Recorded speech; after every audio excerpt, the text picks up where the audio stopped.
and welcome to PFF Fantasy Football Podcast. I'm your host, Ian Hartitz, and today we are talking waiver wires. That time of the week, gotta love it. Football season, gotta love it. Dwain McFarland here, also gotta love it. Dwain, how's it going, my friend? Man, doing good. It seems like every week we've got a new batch of running backs to talk about. Maybe like the zero RB thing really does work. Might be something to it. You know, strategy's been here for 10 plus years. Maybe nobody is smoking crack, actually. It is wild, man, because I've had a couple teams. I was looking at them, on Sunday where like I was actually making start sit decisions with like Kyle Juszczyk and some horrendous people because you take the zero RB route and it looks terrible until it doesn't. You have Damien Williams giving you nothing until he's giving you everything. So good stuff there. Of course, you can always, make your robust RB or zero RB argument and just, anyone that goes against your argument, leave them out of it. And apparently you're right. That seems to be the way a lot of Twitter works these days. But on to more important things. As always, Dwayne and I are going to go through quarterback, running back, wide receiver, tight end, hit on the big five at each position. The guys we're going over are rostered in around 50% of Yahoo or Fantrax leagues, not trying to, hit on the 60, 70% guys that are already on most of the squads anyway. So without further ado, let's talk some quarterback streamers, Dwayne. The way I kind of see it this week, there's Trey Lance at the Cardinals. 49ers have a bye after this, so I don't even know if Trey Lance is necessarily in the best spot. We'll get to him in a little bit more in a minute. But I just want Trey Lance on my team for the rest of the year. So if he's available in your league, I am making him the preferred number one overall option. After that, it gets a little bit interesting. We got Sam Darnold versus the Eagles, Daniel Jones at the Cowboys, Taylor Heinicke versus Saints, and also Trevor Lawrence versus the Titans. So if you need to stream a QB this week, like you're in a pretty good situation because we got a lot of these guys with, lower level dual threat Konami code upside, and they're all in pretty good matchups. So Dwayne, we'll go through each of these guys, but at first glance, ranking them, Lance, Darnold, Jones, Heinicke, Lawrence, are you generally on the same page there? Yeah, pretty much. I would put Darnold at the top just because, look, we've seen what can happen with a quarterback like what we've seen with Fields, right? And we don't really know for sure. And Lance definitely has accuracy problems. Like, it's very apparent. So he's going to have some big plays, but I feel like Darnold, knowing what we've seen with the rushing floor that he also gives you, that we didn't expect. Plus, he's probably a better passer at this point in his career. I like his weapons. They're willing to pass the ball more. I would probably put Darnold first in that group, then Lance, then Jones, then Lawrence, then Heinicke. Rest of season, you want Darnold over Lance. Like, that's what I'm trying to get at here. Oh, I'm sorry. I thought you meant as a streamer this week. Okay, so it goes both ways. You know what? Yes. Rest of the season, I want Darnold over Trey Lance. That's where it's interesting. Yeah. Yeah, it's I agree that it's tougher to make that call there, but Lance may not even be the starter in 2 weeks.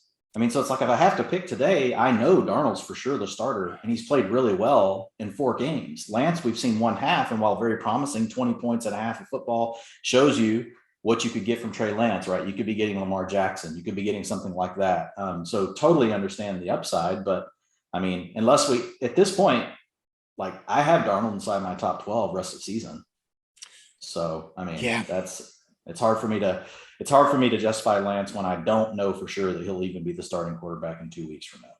It's a fair point. And with Darnold's up, not only this week, again, he gets the Eagles, but after this, he gets the Vikings, the Giants, and then the Falcons through week 8. The schedule is not getting lighter. I'm not sure who Darnold and the Panthers paid off in this offseason, but it is going well for them. Okay. So Darnold, we want to have as a number one streamer. This is where we've gotten. NFL rushing touchdown king Sam Darnold has ripped off QB 16, QB 14, QB 7, and pre-Monday Night Football overall QB 1 finishes. Yeah, Dwayne, I guess we have to do this. So I was trying to rank all the guys, and last time I did this exercise, it went horribly wrong with Justin Fields, but we're moving on, trying to learn from that. And with Lance going to Arizona, just like Fields was going to Cleveland, you can see how this could technically implode in his, first start and debut. And we really don't know what's going on with Jimmy G. Talked about this on the game review pod, but that calf injury, I wouldn't be surprised if he plays this week. And I also wouldn't be surprised if he is back immediately after their bye. I would say after the bye makes the most sense. Obviously, Trey Lance gives us absurd upside. For him to work as the QB 17 in 30 minutes, the crazy stat I had last night was that Jimmy G has only reached the fantasy point total that Trey Lance did in 30 minutes in 8 of his 27 career starts with the 49ers. But Dwain, here are the guys I would definitively rank ahead of Trey Lance this week: Mahomes, Kyler, Josh Allen, Lamar, Jalen Hurts, Justin Herbert, Dak Prescott, Aaron Rodgers, Tom Brady, Matthew Stafford, Russell Wilson. That's where it gets a little tough. I do think we need to go Darnold versus the Eagles ahead of him. What about Lance versus like Cousins, Lance versus Derek Carr, Lance versus, Lawrence and Heinicke and these other guys? I haven't looked at all the matchups, but assuming Derek Carr stays on the roll he's on, I would put Carr ahead of him. And again, I haven't even looked at matchups for next week. I'm still doing utilization stuff. So that could change by the time we talk again tomorrow afternoon. We do a lot of work in 24 hours. So I could be in a different position then, but I would lean right now to Carr. But I think you're making the right point. Like, you're at the spot where it starts to get more difficult right there. That's probably the range I would say, yeah, that's where I would start considering him. That's where I would start looking at my matchup for the week, thinking like, how big of a dog am I? Do I have other players injured? Do I need more upside?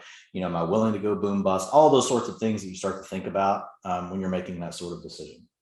Yeah, it's got QB 13 to QB 15, 16 range. As tempting and as sexy as it would be to say Trey Lance, QB 1, top 12, this is the week. I can't in good-hearted spirits, Dwain, get Lance in the top 12. Maybe in the future, but again, road spot against a Cardinals defense that after what they did to the Rams, we got to give them more credit, and the Titans too, man. Like, okay, the Vikings had some success downfield because they have some great receivers to throw to. Yeah, I think it makes sense to go Darnold, probably Carr over Lance.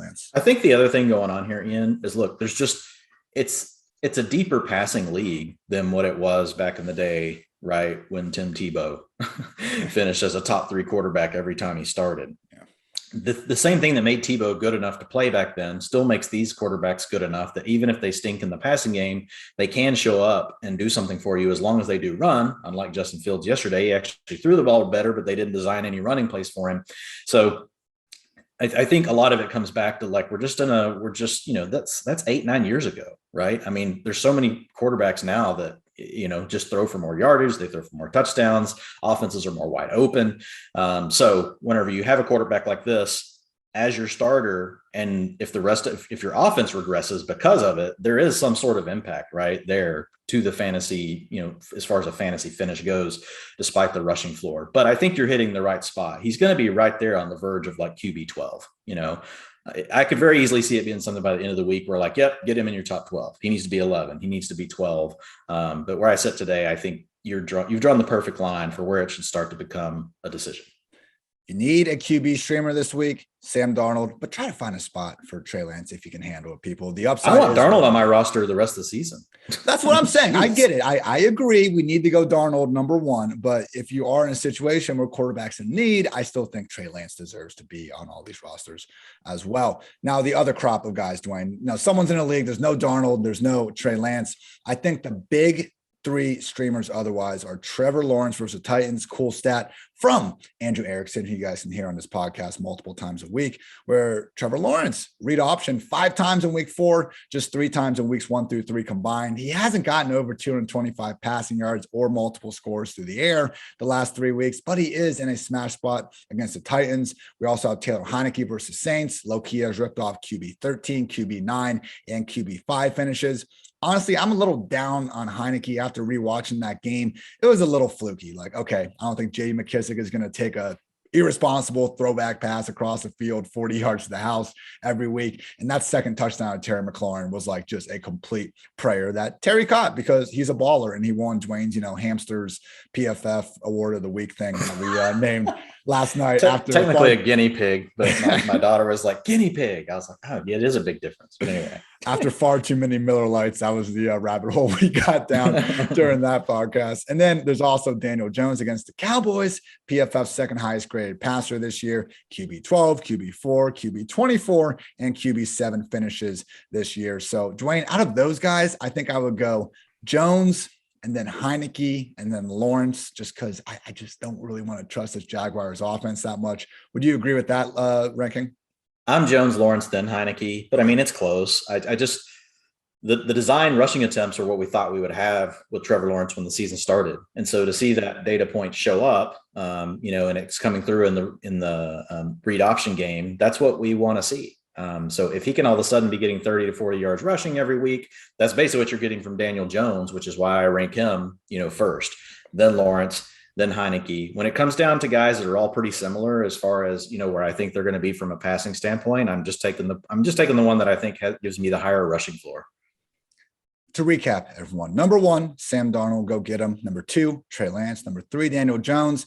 And 4 or 5, we can kind of call it a draw between Heinicke and Lawrence. Any fab notes on these guys, Dwayne? I know usually with quarterback, you don't really have to blow the bank on it. I would, caution because of all these guys. And as you pointed out, because we have guys like Derek Carr and others just putting up big time passing numbers, doesn't really seem wise to blow a huge percentage of your fab on really any of these quarterbacks because there's a lot of streamers available right now. Yeah. I think the top 2 are definitely the ones, that if you're just in a situation where, you're really struggling at quarterback, Darnold or Lance, are the 2 that are worth, a decent size. And when I say decent on a quarterback, I'm talking like 10 to 20%. That would be a big bid on a quarterback. But for the other guys, they're absolute minimum bids. They're 1, 2, 3%, whatever you think you need. And honestly, Ian, like they're so close, you might go 3% on Jones, 2% on Lawrence, 1% on Heinicke, depending on the order you have them in. You're just wanting to get one of them, and I think you'll be fine. But I do believe that Darnold and Lance carry rest of the season upside, and Jones carries some of that too. Like we got to give him some credit. But I like those top 2 the best. Yeah, no, but 10 to 20%, like I'm good with that. I just wanted to make sure nobody out there is trying to send 50% to secure your quarterback position. Spend 3% on Daniel Jones instead if it comes to that. Moving right along to running back. As we said last night, I've already seen multiple articles with Damien Williams as the waiver wire header, as he should be, because per Adam Schefter, while the Bears don't believe David Montgomery tore his ACL, they are doing further testing to determine the extent. And it's looking like a minimal, multi-week injury. We don't know for sure. Maybe Montgomery's going to recover like a freak. He is nicknamed Frankenstein after all. We all remember that ESPN graphic from back in the day. But it's funny, man. You look back on that graphic now, and it's not as absurd. They were like athleticism of Sony Michel. Okay. I could see it, Anyway, it is looking like Damien Williams, at least for this upcoming matchup against the Raiders, should be the lead back. Tariq Cohen is out for at least the first 6 games on the PUP list as he returns from the ACL. I was really trying to dig today for some sort of update on it, and all I got was like 2 people's that happened to see him at the game judgment. One person said he could barely extend his knee, doesn't expect him to play all year. The other guy said that he went running to the locker room and looked perfectly healthy. So really have no idea how Cohen is doing right now. But I just wouldn't I wouldn't go into this thinking like he's for sure going to be back in week 7, because this is a situation where he was hobbling in training camp. And when you're already injured like this, I'm just not, don't assume someone's going to be back in 6 weeks just because it's a 6-week timeline. Just like on the IR. Yeah, it can be 3 weeks. It can also be 16. So just keep that in mind. But Damien Williams, man, everything's lining up for him. Khalil Herbert was in there a little bit at the end. Montgomery got hurt in the 4th quarter of this one. But with everything Damien brings to the table, I'd be very surprised if we see him with a snap rate less than 70% or so in this spot.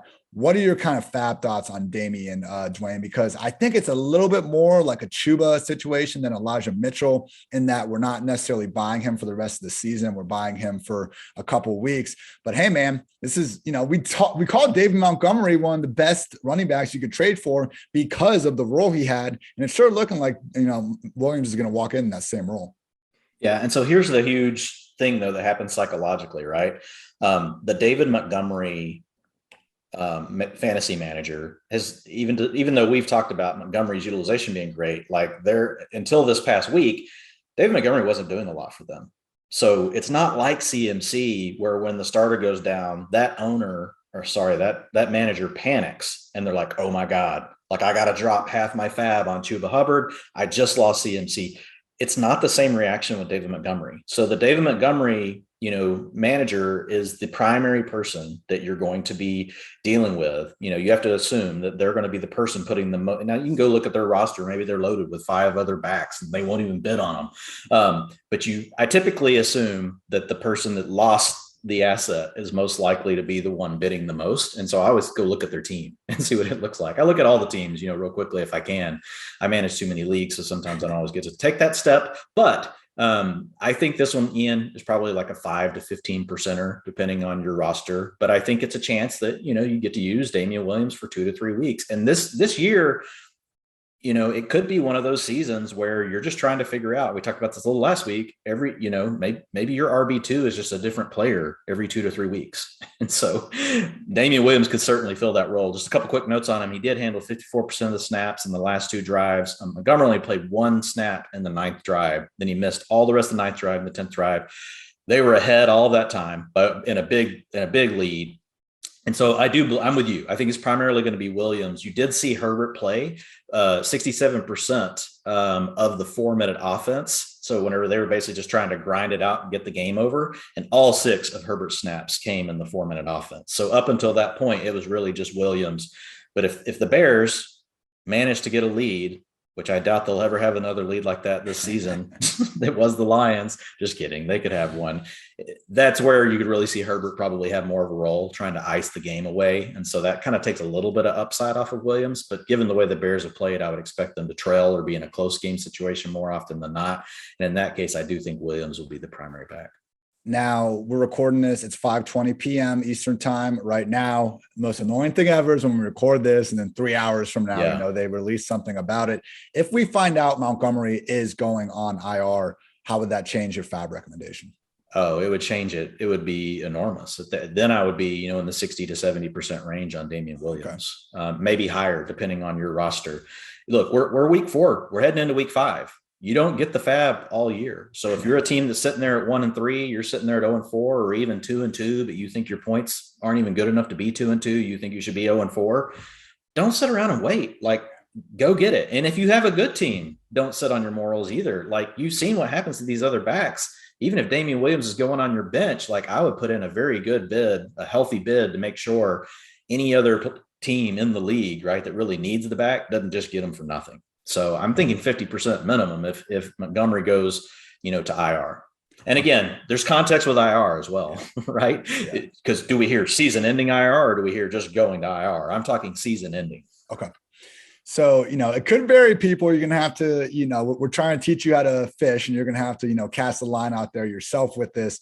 But definitely, between 5 and 50%. I know that's not the easiest threshold, but it just depends on the next update we get from David Montgomery. Just realize, if assuming he's out this week in this Raiders matchup, Williams is going to be in our top 20 fantasy running backs without much of a problem. Top 12. Probably not. That's the type of guy you're bidding for. Again, a little bit more Chuba as opposed to potentially Kyle Shanahan's lead running back for the rest of the season. Gotta hate shoulder injuries. Anyway, on to another handcuff that's being thrust into a starting role. Samaje Perine on a date against the Packers' ever awful run defense. So already got Zach Taylor, who, what's he say about every injury? Dwayne, they're day to day. But Adam Schefter, who is much more reliable, has already reported that Joe Mixon is diagnosed with a low-grade ankle sprain that leaves him week to week. Sounds like there's going to be no IR stint. I understand last year went terribly with this, and Mixon didn't go on the IR. He just didn't play the rest of the year.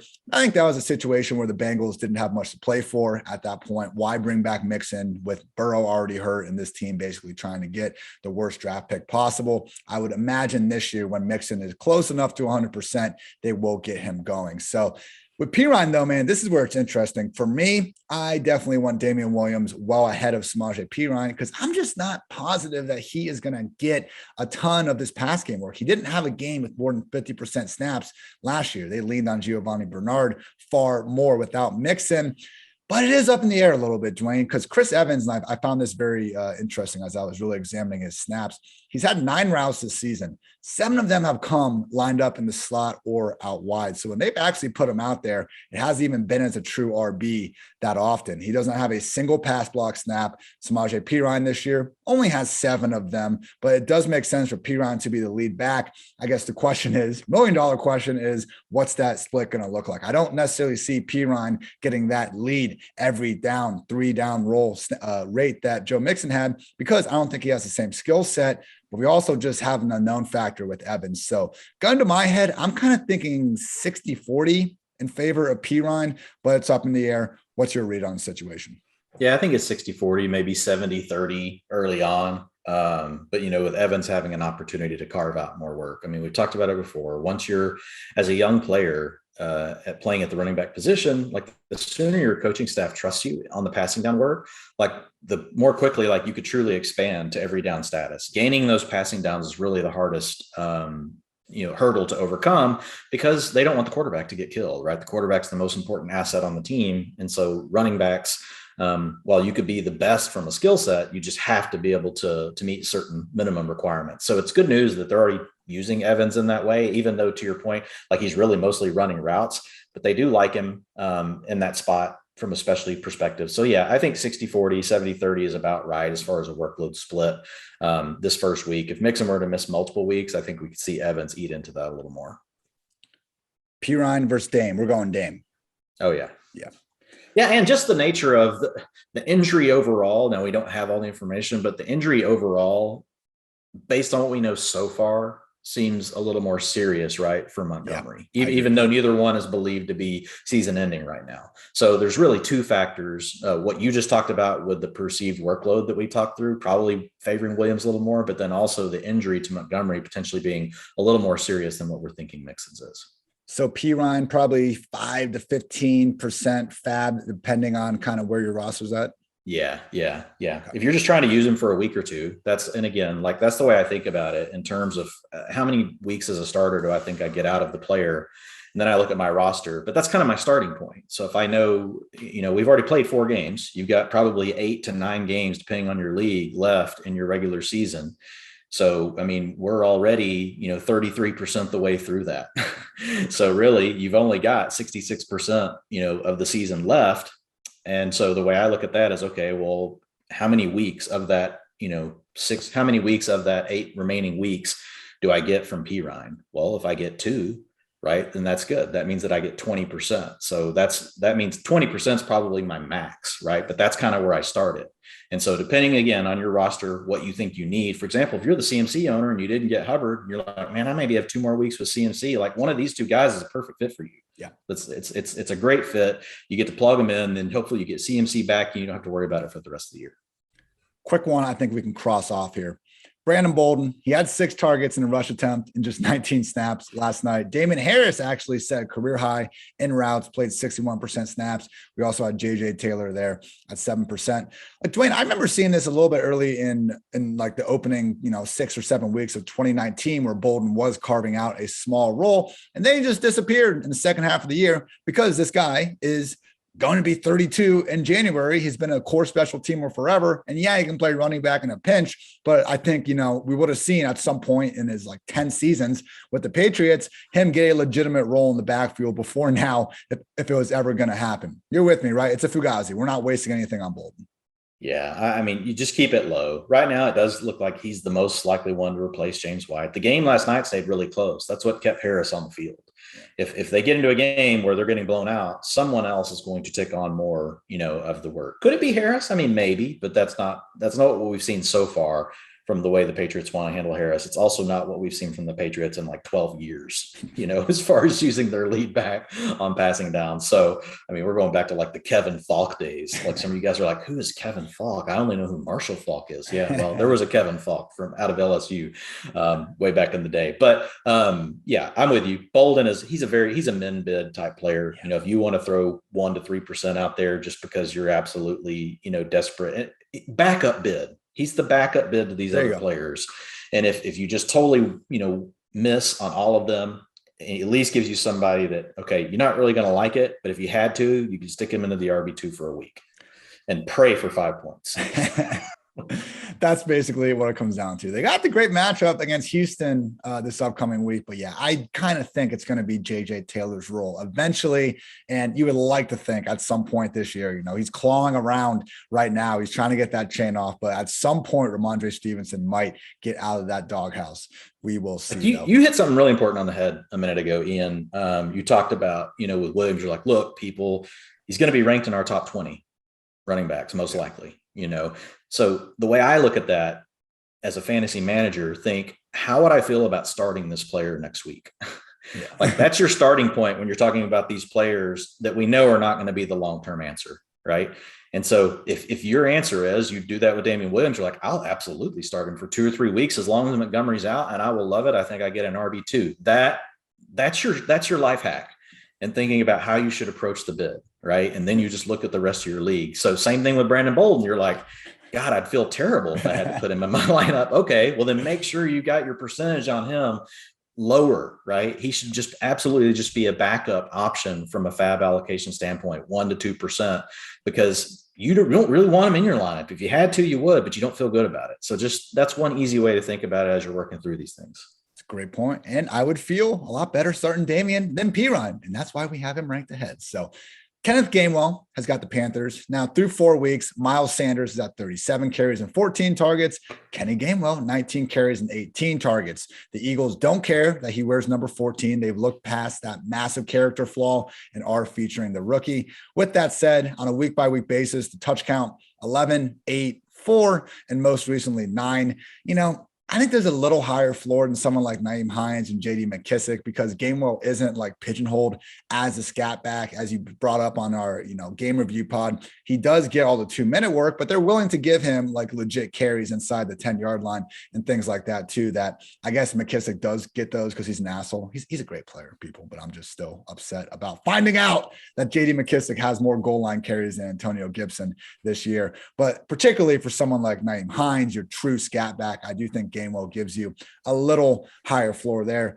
But Dwain, I wouldn't feel great about starting Gainwell, but it does depend on the roster. If you're an anchor RB guy and Christian McCaffrey's out, or, you have Joe Mixon and he's out, then okay, I can get behind someone getting 8 to 10 touches per week.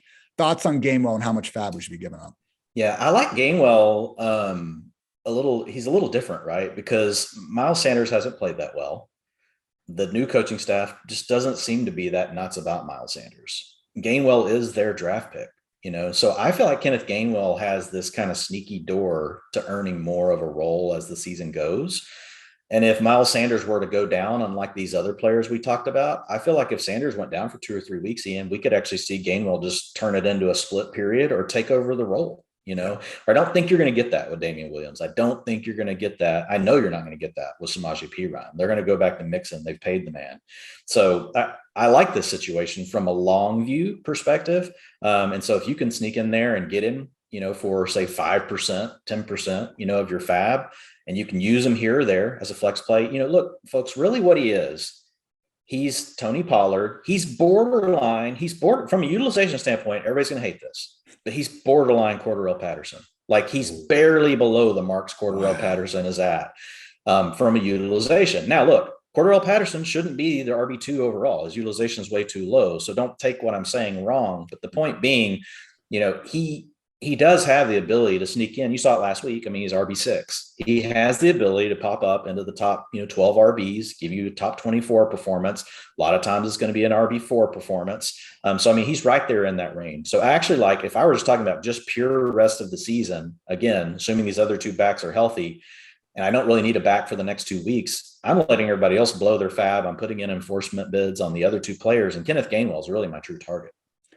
He's their guy. They drafted him. I know he was a lower round pick, but a lot of people were surprised he kind of fell that far to begin with. And I guess the big issue in the preseason, the reason why I wasn't fading Gainwell, I think I got a couple darts on him at the end of some best ball drafts, but the reason we weren't overly hyped was because they had Kerryon Johnson and Jordan Howard and Austin Scott and a lot of guys that make no difference now. Boston Scott is a special teams only player. You bring up his player page and you realize he doesn't have a single carry this year, only has 2 targets in a week 3 blowout loss to the Cowboys and complete mop up duties. So Kenneth Gainwell, if we were to go down, and maybe we should do this, but if we ranked all the handcuffs in the league one after another, he would be a hell of a lot higher, I think, than a lot of people envisioned going into the year.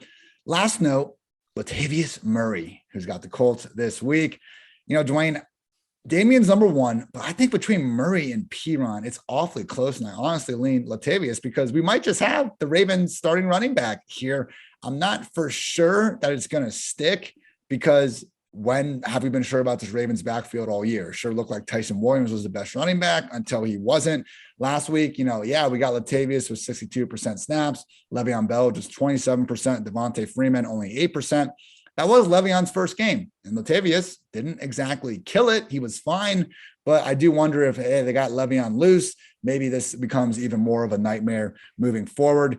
They got a good matchups coming up though. Colts, Chargers, Bengals, and Vikings, coming up. What are your thoughts on Latavius Murray? Yeah, I'm with you.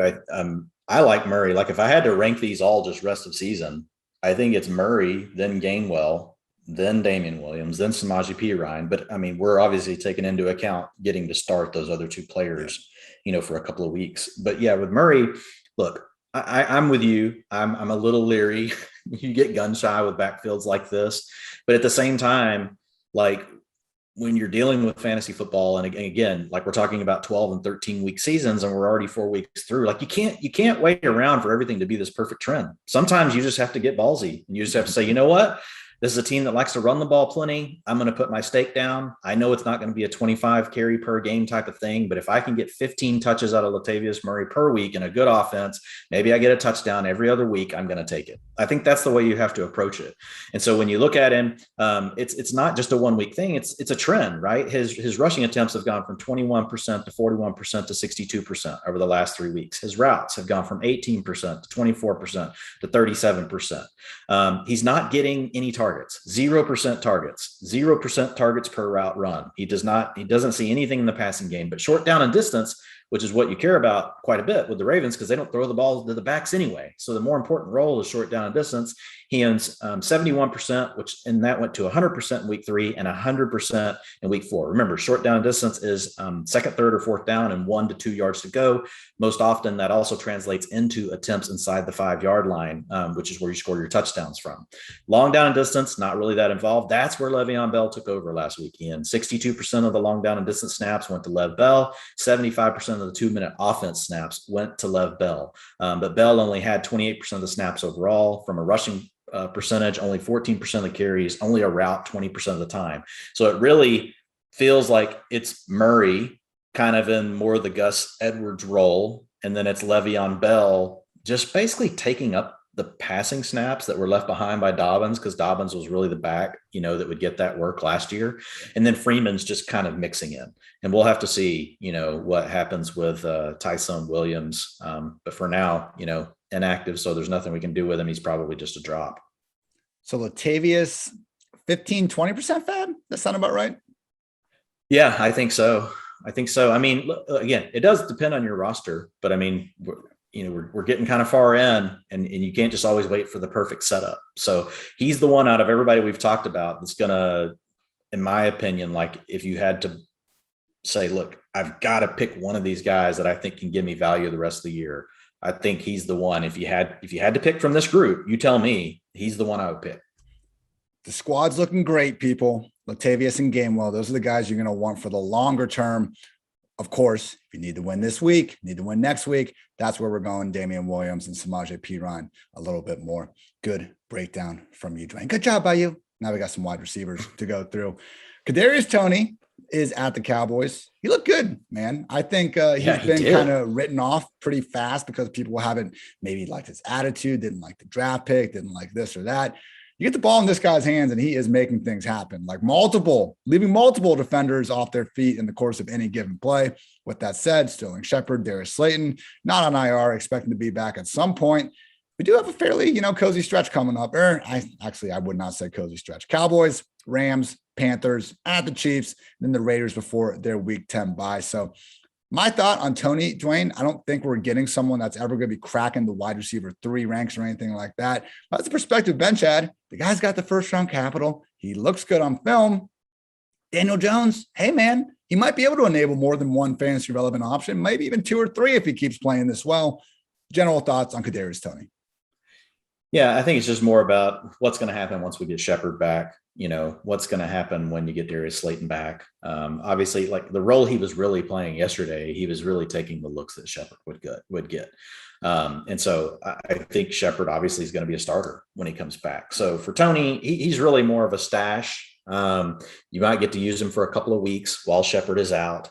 But it's like you said, we're probably not going to have him inside. I know I'm not going to have him inside the top 36 wide receivers this week. No. He might sneak into the back end of wide receiver 4, top end wide receiver 5 territory, in our ranks over at PFF. But I just don't see a way that I'm really going to utilize Kadarius Toney unless Sterling Shepard were to come back and like get himself re-injured and be out for the season. If that were the case, then yes, right. I would feel differently about it because there'd be a chance for him to continue to grow his role, build more rapport on the field with Daniel Jones, all those sort of things. Similar thoughts with Jamison Crowder, who has the Falcons this week. Hey, maybe he does crack kind of our top 48, top 45 receivers in this spot, but we do have Elijah Moore, who is set to clear the concussion protocol this week. Coming back, we're looking at Corey Davis on one outside spot, Elijah on the other. Crowder is the primary slot. We're going to get some annoying Keelan Cole, Denzel Mims, Braxton Berrios usage in between. I love the way Zach Wilson looked. I mean, after going back to that game, this dude made at least 4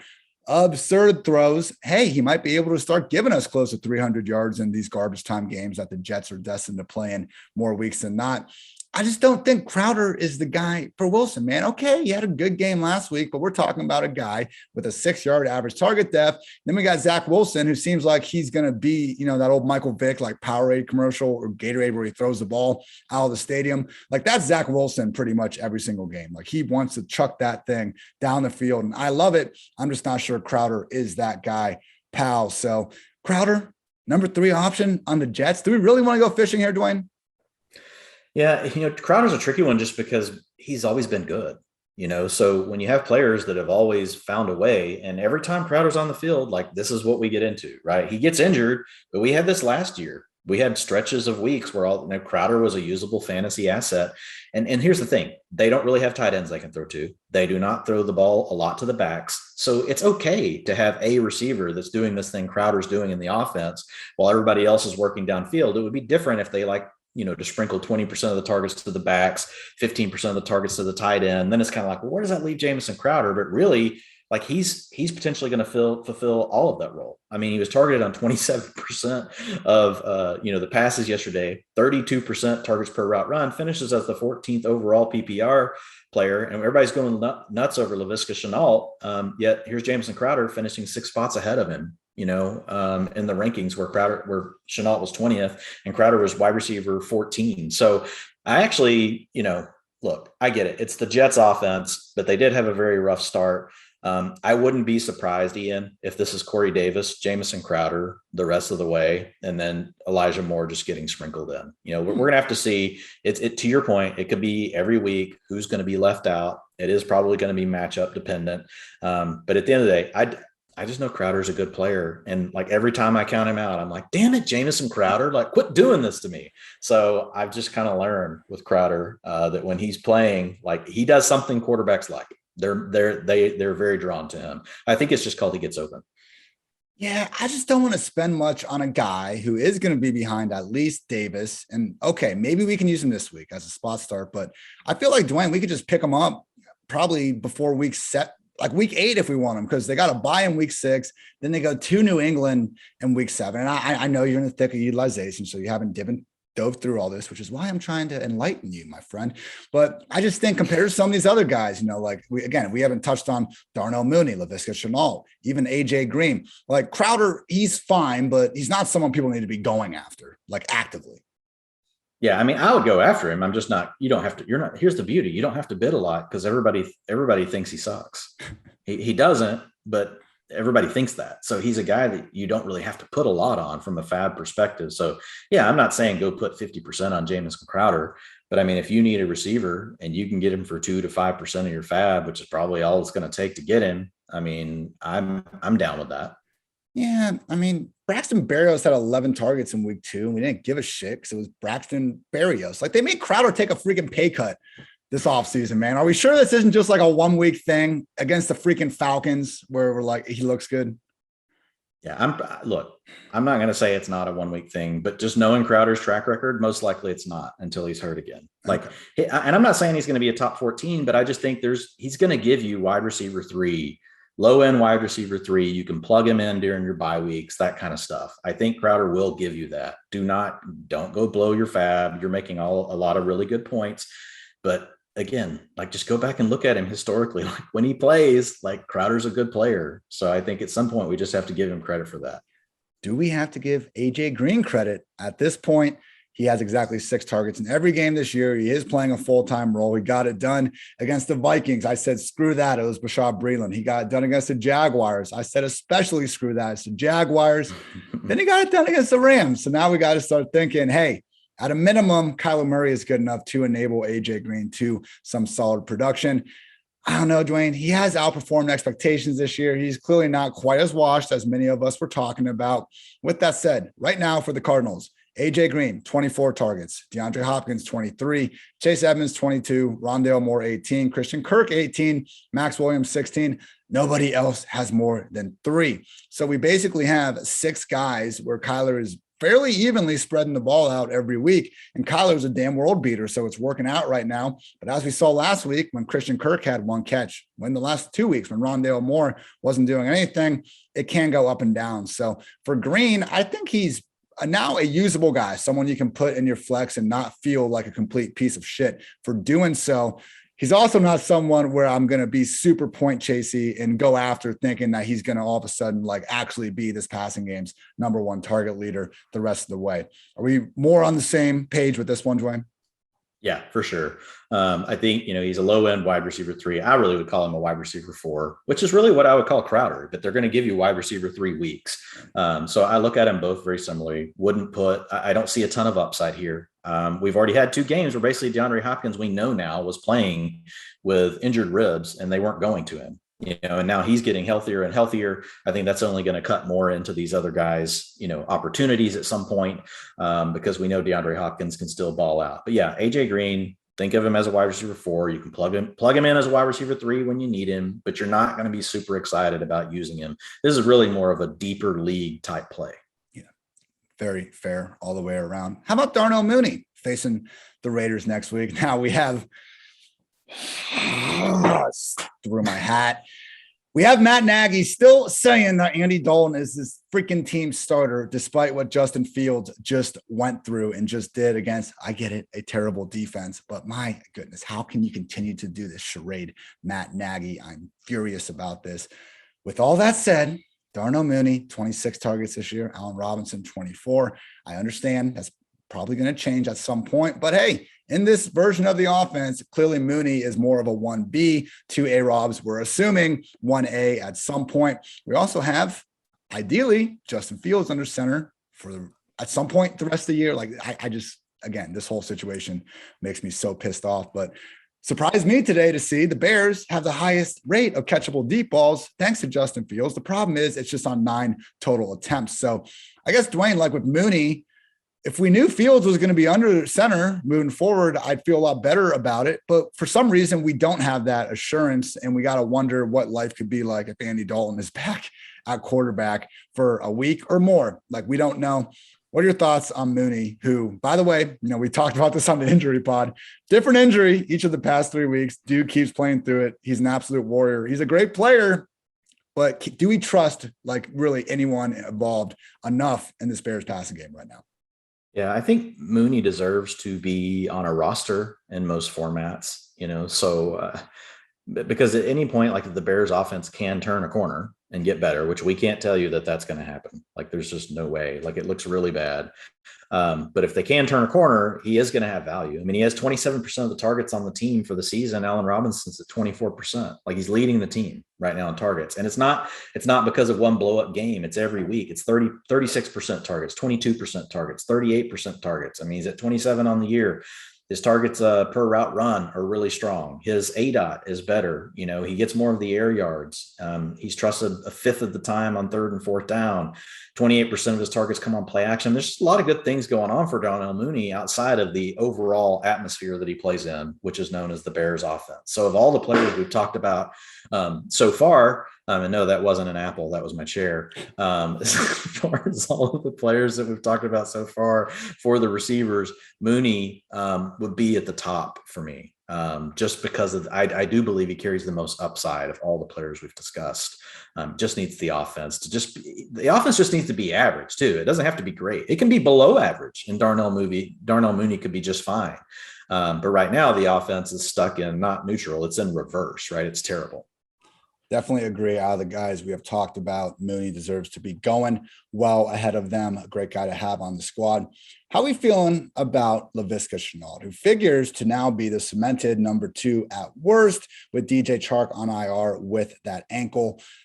But we do have Tavon Austin playing as many snaps as as Laviska last Thursday night. And we have an offense that just, let's face it, aside from a really good throw here and there from Trevor Lawrence and James Robinson doing his thing, has looked fairly awful. So Dwain, Laviska is like probably the highest owned guy out of everyone we've talked about. I think he's around 58, 59%, but I did see him in a bunch of waiver articles around the industry, people really trying to hype him up. So if you're in a league and you got Viska sitting there on the waiver wire, how actively are you pursuing him? Yeah, he should be the top out of all the players now that we've talked about. It would be, I would have him number 1, then I would have Darnell Mooney number 2. I would have Crowder, AJ Green right there together, number 3. And then I would have Toney more as just a stash play, because I feel like he gets pushed aside once the other players come back. So that would be the order I would use. So remember, there's 2 components to the target equation. Actually, there's probably like a million components, but the only 2 to keep it simple. Routes, which did not change for Laviska Shenault last week. Once DJ Chark went down, like you said, Tavon Austin came on and played that role outside. So don't expect Laviska Shenault to play more outside, to play more vertical, all that kind of stuff. Probably not going to happen. He may operate a little bit more downfield, but he's still going to do it from the slot. That's where they like him. But his routes last week were only 76% of the pass plays. The week before was 79%. The week before that was 83%. So, I mean, these things are weird sometimes, right? You have the week where Chark is hurt immediately, and he has the lowest, route rate he's had in 3 weeks. These things happen. But the other component to targets outside of the routes and being on the fields is targets per route run. And that's where he exploded, where he had been at 21% and then 12%. Last week, it was very clear that this narrowed down, and the opposing defense was really, working on Marvin Jones. They didn't want to let him go to Marvin Jones. My guess is teams will still want to do that, because Marvin Jones is the player that can, in one play, finish a drive, score a touchdown. Shenault's the player that's going to take 7 or 8, of those plays to get down the field. Now he could break, some tackles and score, on a run after the catch type situation. But 32% targets per route run last week. And so that helped lead to his 33% target share for the game, which is a really strong number. He accounted for 57% of the air yards. His ADOT actually was the highest it's been of the season at a 13.4. So despite not really playing outside, you did see him work downfield a little bit more. So yeah, I'm excited about, Shenault, and I would definitely put him at the top of this list. I think, depending on this, again, the size of your league and all that kind of stuff that we have to say every single time, I would put, Shenault in that 15 to 25% range, because I just, when I look at it, it's also a common sense thing. I look at it, Ian, and I'm like, okay, what do the Jaguars have? They have Marvin Jones and really Laviska Shenault. That's it. And James Robinson. Those are the 3 primary players that pretty much everything's going to need to channel through. Some of these other guys will get a little bit here and there, but I would bet on those 3 players being the primary. Before the issue to start the season, we just had way too many mouths to feed in a bad offense. And now that's narrowing down further and further and further. So I think Laviska Shenault, for me, rest of the season, he's looking like a low end wide receiver 3 at this point, which is what people really hoped he was, to begin the season. But I think this injury to Chark opens that door. And he might not be that, Jalen Waddle, low ADOT type guy anymore without Chark there, because Chark really was the guy who we were gushing over the air yards and everything. And it was just one play. And I was just pulled up the, got my phone grinder hat back on after I chucked it off talking about the Bears quarterback stuff. And I'm looking at the 52-yard catch he had last week, and he had to adjust to it in the air because of the way Lawrence threw it. But like, that was a designed play for Laviska to be the deep guy downfield. So we always talk about this. We're wide receiver, not running back. Wide receiver is more where we can make a play on a guy's talent a little bit more than the opportunity if things are falling that way. I do think Laviska, number one last year among wide receivers and broken tackles per touch, is a talented enough player to make more out of these opportunities. So I'm happy you put him ahead of Mooney after getting through it all, because that's how I had it, Dwayne. So going through these wide receivers, Laviska Shenault, number one, waiver wire ad. Darnell Mooney, number two. I'll give you Jamison Crowder, number three, AJ Green, number four, and Kadarius Toney as the number five bench stash. And just fab real quick on those would be 15 to 25 on Viska. If you're in a really large format and for some reason he was dropped, which he probably wasn't, you obviously know to go bigger. You're looking at Mooney, you're talking 5 to 10%er. You're talking about, AJ Green, you're talking about Jamison Crowder, like max 5%. Like those are more min bid, type players. Kadarius Toney is really a 1%er. Like he's just a 1%er. Now, quickly on the tight ends, I called them prayers in my show sheet for this, but they're starting to look pretty good, man. Like if we saw these snap rates back in June, we'd be all in on the late round strategy before it'd blow up in our face like it does every year that we try to wait on tight end. But we got CJ Uzomah facing the Packers. Obviously had that 2-touchdown Thursday night performance against the Jaguars. We got Dawson Knox, talked about him a lot on our Sunday night pod. Basically, all of his competition, Tyler Kroft, Lee Smith, Jacob Hollister, all on different teams. Knox has a 80% plus role in one of the league's higher pass volume offenses. We got Dalton Schultz, who is starting to pull away from Blake Jarwin on a great Cowboys offense. We got Tyler Conklin, basically getting the number one tight end job that we always hoped one of Irv Smith or Kyle Rudolph would get. Now it's Tyler Conklin season. And we finally got Evan Ingram at the Cowboys this week, 12 targets in his first 2 games back, even with Kyle Rudolph still seeing time. So Dwayne, for me, I have these guys ranked Schultz number 1, Dawson Knox number 2, Conklin number 3, but they're close. And then I have a little drop off to CJ Uzomah and Evan Ingram. I just think with Uzomah, he got, we had him in a similar role the first 3 weeks of the year, and he had, 4 total catches. Like it just seems a little point chasey. I know he's out there a lot, but also T. Higgins isn't there. This is still a pretty low volume Bengals passing game. And with Ingram, I know maybe you're a little bit higher on him than me, but I just think there's a lot of bodies in and out of this Giants offense right now. So thoughts on this order and how would you rank them? Yeah. So I would put Dawson, Knox, I would put Schultz, then Knox and Conklin right there together. Then, Ingram, and then would be Uzomah. Okay. I'll allow it. Yeah. It's tight. It's tight. Like, I could easily flip, some of those players around, but I would say that group of Schultz, I put Schultz at the top, but I think Knox, Conklin, it's pretty tight. Ingram's almost right there with them. I think Uzomah's below them because once you have T. Higgins back, at the end of that game, everybody on the Bengals offense was banged up.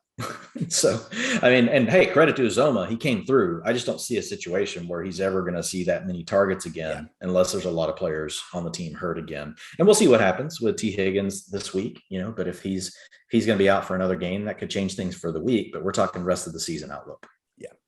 Again, people, Dalton Schultz, number 1, going Dawson Knox, number 2, Tyler Conklin, number 3, Evan Ingram, number 4, and CJ Uzomah, number 5. And I just hope you all know NFL Week 4 is in the books, which means PFF has data and grades for every single player who logged a snap last week. What can you get with the PFF sub? Well, all of PFF's locked article content, PFF's NFL and college football betting dashboards, our player prop tool, which shows plus minus value for every NFL prop, and so much more. So please check out the highest graded players from Week 4 and look to find early value on spread picks and player props for Week 5 with a PFF sub. Also want to give a shout out to DraftKings Sportsbook, an official sports betting partner of the NFL, has a Week 5 offer for every football fan out there. New customers can bet just $1 on any NFL game and win $100 in free bets if either team scores a point. The last 0-0 time the NFL was in 1943, so seems like a pretty safe bet. Download the DraftKings Sportsbook app now and use promo code PFF. Throw down $1 on any NFL game and win $100 in free bets if either team scores a point. That's promo code PFF this week at DraftKings Sportsbook, an official sports betting partner of the NFL. You must be 21 or older. New Jersey, Indiana, or Pennsylvania only. New customers only. Minimum $5 deposit and $1 wager required. One per customer. Restrictions apply. See DraftKings.com/sportsbook for details. Gambling problem, call 1-800-GAMBLER. Also want to note the PFF Fantasy Football Podcast is sponsored by Western and Southern Financial Group. While you focus on your roster moves, Western and Southern helps advance your money moves, buying your first home, planning to start a family, trying to buy like 6 wiener dogs eventually like I am, wondering how to make your money grow. Western and Southern's playbook of life insurance, investment, and retirement solutions helps you rest assured on game day. Team up to identify your needs and address your goals with a game plan built just for you. Get started at westernsouthern.com/PFF. And also, it's football season, baby. You know what that means? It means we're looking for 2 here with the sponsors of today's show. Manscaped. Listening through hairs has never been easier, and it's time you join the 2 million men worldwide who trust Manscaped by using code PFF on manscaped.com for 20% off plus free shipping. It's 3 and out the window with all other trimmers. Now go tame that Wildcat offense. Again, get 20% off and free shipping with the code PFF on manscaped.com. That's 20% off with free shipping at manscaped.com and use code PFF. Stiff arm your pubes out of the playoffs this year with Manscaped. Dwayne, utilization report is up Tuesday morning, afternoon, depending on how the grind goes. You're busy, man. What else you got on tap for this week? We'll have the tiers and rankings. They'll come out on Friday. Then on Thursday, I'll do my smashes and fades. Then on Friday, it'll come out either late Friday or early Saturday. I'm using the utilization report to go back and really look at potential prop bets. So last week found, few tight ends that I really like the under on, a couple of running backs. So that's something that I'm working on as well. You can tell someone actually knows what they're talking about with prop bets, if they're talking about betting the unders and not, wasting our money on the overs. Because, hey, what's more fun to bet on? Absolutely the overs. Why does the public always lose money? Because betting overs is a little bit more fun. It's just like Twitter. If you say anything positive about a player, you're going to get 500 likes. If you say anything mildly to do with reality, cut that, only 20% of that. So but hey, that's okay. I like the idea of wanting to look at it, positively. Unfortunately, I'm just so much of a realist. It's tough. Some people will say I'm pessimistic. I just say I'm realistic. I love it. As always, find Dwayne on Twitter at Dwain McFarland, because context fucking matters. People, you can catch my weekly QB article. We've changed the name a little bit. Now it's fantasy football projecting week 5 performers. Got to get that SEO looking right in there. But basically, I go through every single quarterback, do a little superlative, most likely to do X in the following week. And yeah, I think if you check it out, you'll find at least 1 or 2 cool facts about each and every quarterback out there. And at least last week, it was free. So, hey, why not? Help a brother out. Can't hurt. For Dwain McFarland, I'm Ian Hartitz. This has been the PFF Fantasy Football Podcast. And until next time, take care, everybody.